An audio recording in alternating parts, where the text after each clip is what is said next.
Yes, welcome back to Assetto Corsa. This, my friends, is the RS3 Performance, and we are on it for a particular reason. In fact, we're going to be checking out a whole bunch of cars today because, my friends, yes, they have done it. Customization has been added.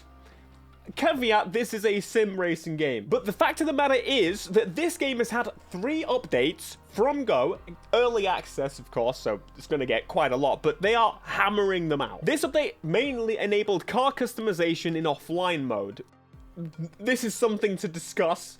It's kind of developing. We'll be talking exactly about that throughout these videos. So I don't know exactly what has the most customization, other than what I know so far. I haven't looked at every single car, but the options are quite simple and kind of what you would expect more from a sim-focused game. But there's actually some really cool details here. So we've got exterior, and that's given us caliper color and body color. Nothing crazy. We do know some of the cars are going to have like visual customizations more so than others. And weirdly, I found that so far, Ferraris actually have the most options. I mean, the singular Ferrari. So we've got wheels. You can go for painted. You click it and it does a little a little shift there for a second as it switches. But you can basically go through different manufacturer options. You've got stitch colors, which you can go through. So right now it's gray. You can go for red. And you can go for green. It's incredibly subtle. And one of the biggest flaws right now, again, that it is in the offline mode, not currently working, is that you can't save the customizations at the moment. Car customizations are currently reset when quitting the game. Full online mode for all will be enabled very soon. So, what it really sounds like, and what I initially thought, is that maybe they released an early version of the game, is what it seemed like. They were an hour late. I thought they kind of maybe rolled back to a previous version that had less stuff, and that's why we got no academy, no customization, and the less cars. But it seems that the game is required to connect to the internet. But just to say, that is not an official statement. They have not said that themselves. But I'm kind of between two things. I don't 100% know. Is it always online and I need to have connection to do these things? Or is it maybe looking for a first-time connection? This is something that, like, the Xbox needs to do. After that, is it fine? I really don't know right now.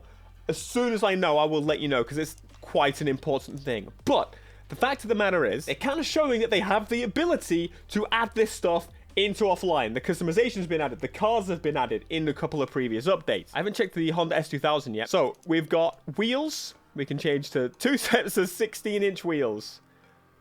EU and US. They are slightly different. I didn't know that, to be honest. Couldn't tell a difference, really.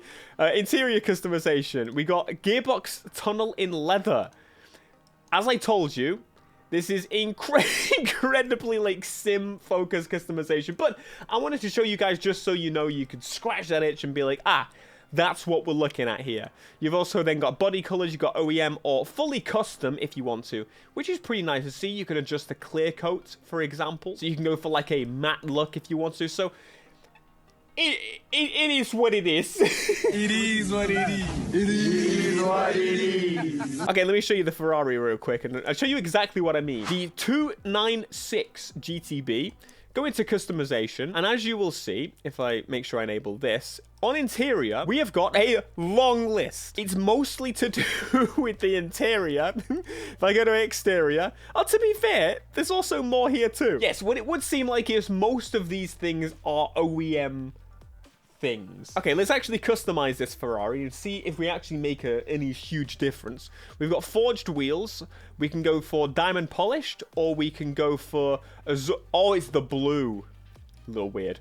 Carbon fiber on the wheels.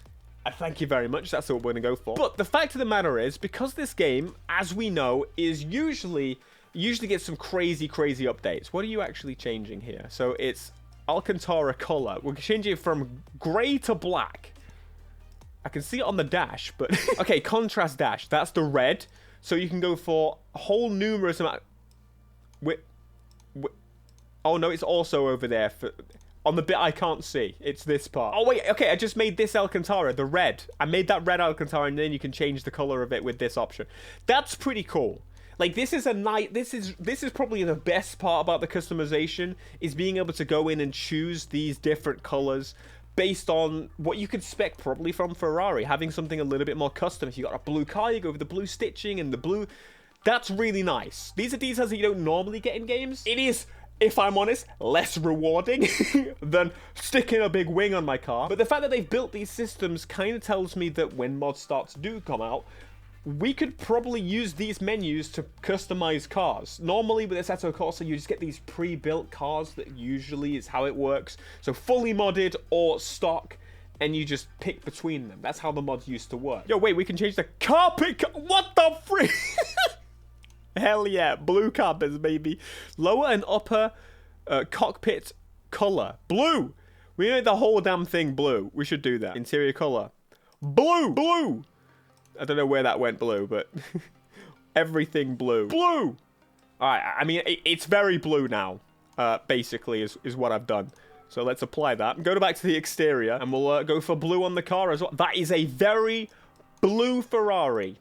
Feels kind of wrong, actually, but we'll get it done. We can also do blue brake caliper. No, I think yellow. Yellow makes so much more sense there. So what I'm going to make clear, my stance to you, Kunos, is that this game needs to work offline.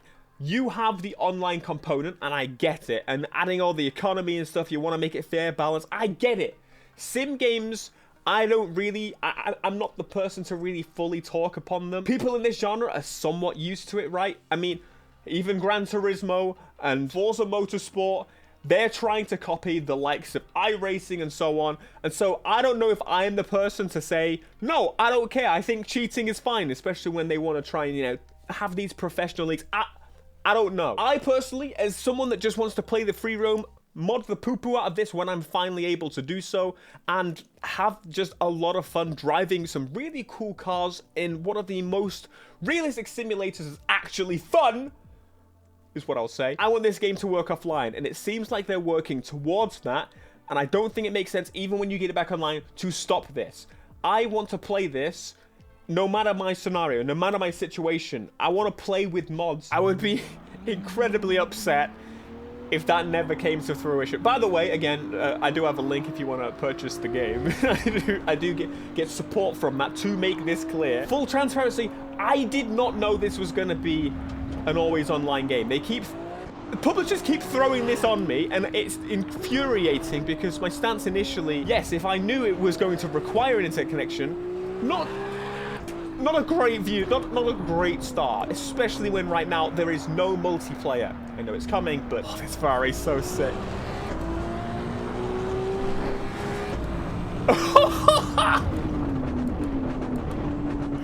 Holy crap, this thing is a monster. Genuinely feels so good to play this game though. Like, I can't deny. Holy crap. Now the difference between this and obviously Test Drive is that ultimately the game actually freaking works to some capacity offline. Test Drive does not, which makes no sense whatsoever. Wait, I just noticed in the car on the dash it says Ferrari soundtrack, various artists. This Ferrari might be my favorite drive in this game.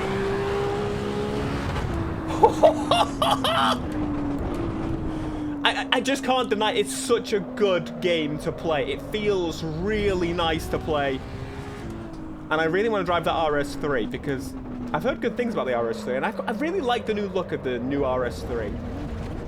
Which is probably going to be replaced by the QS3 or whatever it is soon, isn't it? So we should enjoy it while we can. So that's my opinion on it. You get the idea. The customization is pretty basic. It's nothing crazy to write home about. It's got some nice functionality that you wouldn't see in other games, so I do respect that, and it's kind of what I expected, but maybe a little bit less because Gran Turismo's been doing all the wings and things like that. But again, early access, things to come. You're probably asking, well, what about the GR86 and things like that? There's got to be some. There is one option on there, which I will demonstrate, but I'm just having a... Alright, I've binned it now. I'm just having so much fun driving this Ferrari. Genuinely, it's so good! So the next thing to come, hopefully to the offline mode, is the licenses, which is basically then going to allow the economy and things like that, because there is that in the game. It's just not playable right now. So when we were talking early access, we are talking early. And I have to say, I don't understand how you didn't expect the online to have issues straight away based on the amount of games that keep having this bloody online issue. Just everyone just ignore every other racing game. It makes no sense. That's not... Makes no sense. I've hit the wrong car. But again, in the world of like sim racing, it's kind of normal to have all this stuff. And so that's why I'm like, there's a lot, it's a very complicated experience, is what I'll say. So, yeah, all you've got on the GR86, which is probably the most customizable car in the game, right? That's available, you would think. It's got a performance package. So that's what that does. It lowers the car slightly, puts on bigger brakes, and changes the suspension a little bit, so it's still 50 feet in the air. In terms of wheels, you can go up to 18s if you'd like to. They're actually different style. That's pretty cool. You've got these 17s if you want to. You can change the wheel color. You can change the duckbill. You can customize the wing a little bit. You can change it to matte black, which is pretty cool. You've also got the exhaust tips, which you can go from chrome to black chrome. Pretty limited. if I'm completely clear and honest. Of course, you change the color. And again, just to make sure you're clearly aware again, this will not save. There's a lot of design cues on this car from like the RCF. Has anyone else noticed that? They did make this thing so much bigger than the previous. At least it feels like it to me. Let's apply it. Now, all I've been checking so far is the road cars. I know the Golf is pretty similar. The Lotus, because I'd imagine that's the cars that you would have most customization for, at least as it is right now. But just to be sure, I'm going to pick this Porsche, just to see. Because this is a racing game. It's for real racing drivers. Not like me, plebby road car driver. So I'm going to go on here just to see what we're looking at. We've got... Those aren't options, just to make sure. We've got parts. Okay, wait. We've got auxiliary LED strips. What the frick? Where are they even going? I can't tell. Maybe we can turn the car on. That would be a good thing to do. Endurance spec front bumper. Yo, wait, there's actually... Oh, the race cars have more customization. And we can do that, whatever that's done. Luminarc display. Yep, something changed. Something happened. On the wheels, we've got solid or two-tone. Cool. And the exterior, we can change the headlight color to yellow. So you've got more customization in the race cars. I feel like a lot of this could be done to pretty much all the other cars. I'm hoping they're going to expand on it, is basically what I'm trying to say, because this is kind of nice. It's more than I expect. I just noticed the light bar on the top there. If I flash, does it flash everything? No, it's just the headlight still. And the bumper lights. I love this. The fact that you can do this is so sick.